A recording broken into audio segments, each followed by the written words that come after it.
bom dia, nono ano.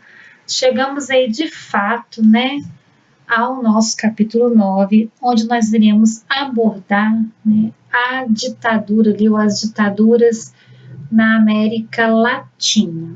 E aí eu fiz aqui um esqueminha para vocês, mostrando aqui os principais países, né, que estão no livro de vocês, que é o Paraguai, Argentina, aqui também Chile, acho que eu não coloquei o Chile aqui, Paraguai, coloquei Chile, Paraguai, Argentina, Chile, o Uruguai, né? E se eu não me engano, tem mais um país que eu não incluí, que é a Bolívia, tá? Nós vamos ver a Bolívia separadamente, ok? Então vamos dar um pouco de atenção a esses principais aqui. Tem o Brasil, é claro, né?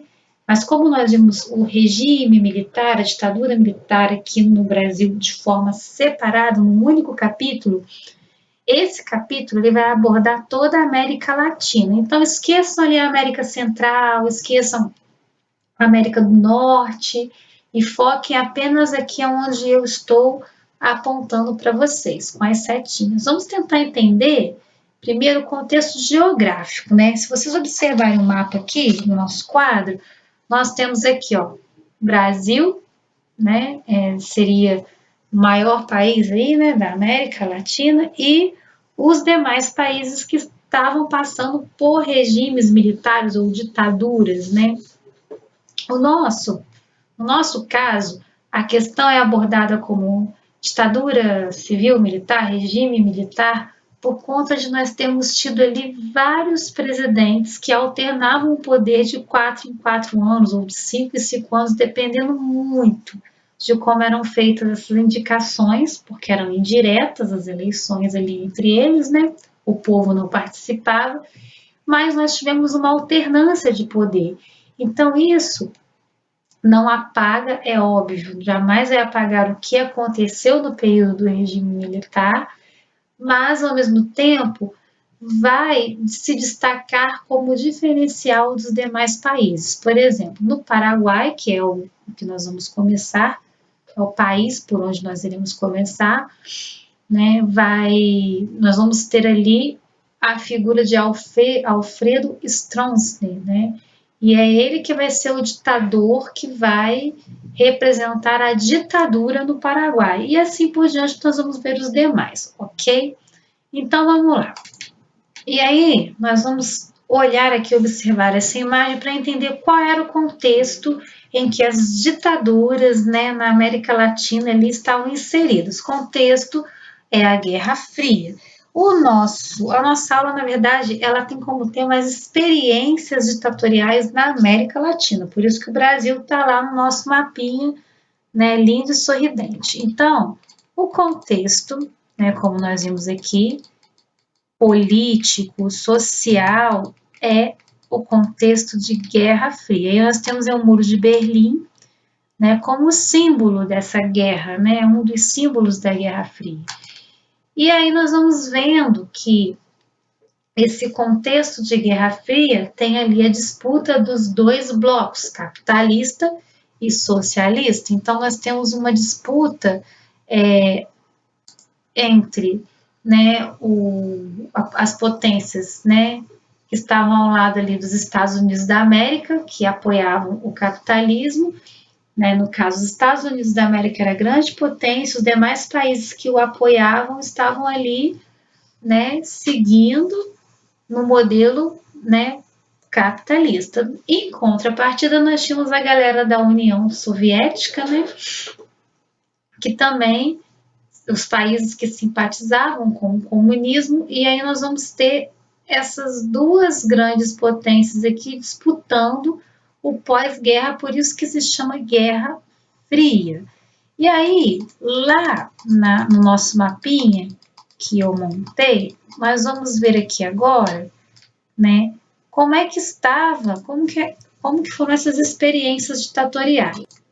Então, o que nós temos aqui nada mais é do que uma política, né, Guerra Fria, ditaduras na América Latina, né, o contexto político-social, já repeti várias vezes, Guerra Fria. E aí o que estava acontecendo? Essa disputa entre capitalismo e socialismo, entre bloco capitalista e bloco socialista, era por áreas de influência, né? Aonde que eu vou, né, colocar o meu país, no caso aqui da América Latina, que modelo eu vou seguir, né, político eu vou seguir, qual dos dois blocos, né, o meu país vai aderir, né, vai passar a lutar a favor, para que o meu, no caso, o meu país possa se encaixar aí dentro desse modelo da Guerra Fria. É lógico que, ao olhar para o quadro aqui, no geral, nós vamos ver que o comunismo, a tentativa do comunismo, do socialismo nesse período foi muito presente, muito forte em todos esses países. Porém, por que se chama experiências ditatoriais? Porque o bloco capitalista ele vai ter uma certa influência, um certo poder em alguns desses países. Olha o que nós vimos lá na Revolução Cubana, né? Então, Cuba até então tinha ali a atenção e domínio ali dos Estados Unidos da América, né? Então, quando ela rompe com os Estados Unidos e se alia ali à União Soviética, Cuba passa a ter um outro tipo de modelo, né, social, político e, por consequência, econômico. Então, esse período que nós estamos olhando para esse quadro aqui, nós estamos vendo as áreas de influência. O que significa áreas de influência? Essas áreas de influências, como eu havia falado, vão ser ali a busca pela ideologia e, ao mesmo tempo, aplicar o plano, no caso do bloco capitalista, dentro de cada um desses países. E aí, o pessoal que simpatizava com o comunismo, eles vão começar a chocar com a galera do capitalismo, chocar como assim, bater de frente, brigar mesmo, sabe? E aí o pessoal que está do lado oposto ali, no lado do capitalismo, que vai ter maior poder bélico, vai ter, não que a União Soviética não tivesse esse apoio para dar, mas a forma como era feita era muito diferente, tanto de um lado quanto de outro. E os capitalistas, eles estavam também na corrida espacial ali, tecnológica, armamentos. Então, nós vamos ter aqui um período em que esse enfrentamento, né, onde os países da América Latina, principalmente da América do Sul, vão começar a confrontar o modelo capitalista, aí vão surgir os regimes ditatoriais. Por quê? Porque tudo aquilo que me é proibido, né, que nos é proibido, geralmente a gente pergunta por quê, né? E aí vai acontecer exatamente isso aqui nesse período que estamos estudando, tá? Principalmente dentro desses países.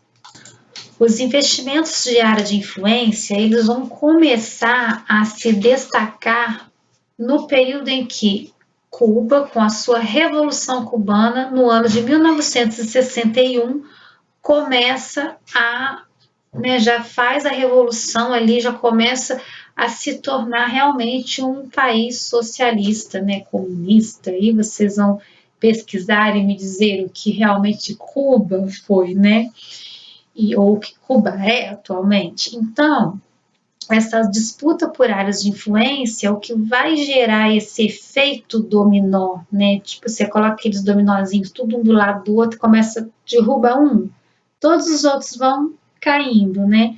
Foi isso que aconteceu. Cuba declarou ali a sua revolução, mostrou, né, para o mundo que podia sim sair do apoio ali, do domínio do capitalismo e ir para, né, o socialismo. Com isso, atiçou a Revolução Cubana, vai atiçar os demais países da América Latina, principalmente da América do Sul, a entrarem aqui, ó, nesse sistema. E com isso nós vamos ter as ditaduras que vêm surgindo, né, no decorrer desse processo que nós estamos estudando dos dois blocos. E com isso nós vamos ver uns Estados Unidos da América, no caso os Estados Unidos da América, com receio de que esse lado aqui, ó, avançasse após a Revolução Cubana, que o lado da União Soviética, que estava apoiando o socialismo, avançasse nos países que se encontram aqui, ó. Vamos voltar nele aqui. Né? Eu sei que o quadro está repetitivo, mas é bom que vocês fixam bem. Avançasse nos demais países da América do Sul, principalmente da América Latina, e aí as ditaduras em cada um desses países vão, né, elas vão surgindo, cada qual a seu tempo. Aqui nós temos as datas, né? E aí nós vamos falar um pouquinho de cada uma delas, ok?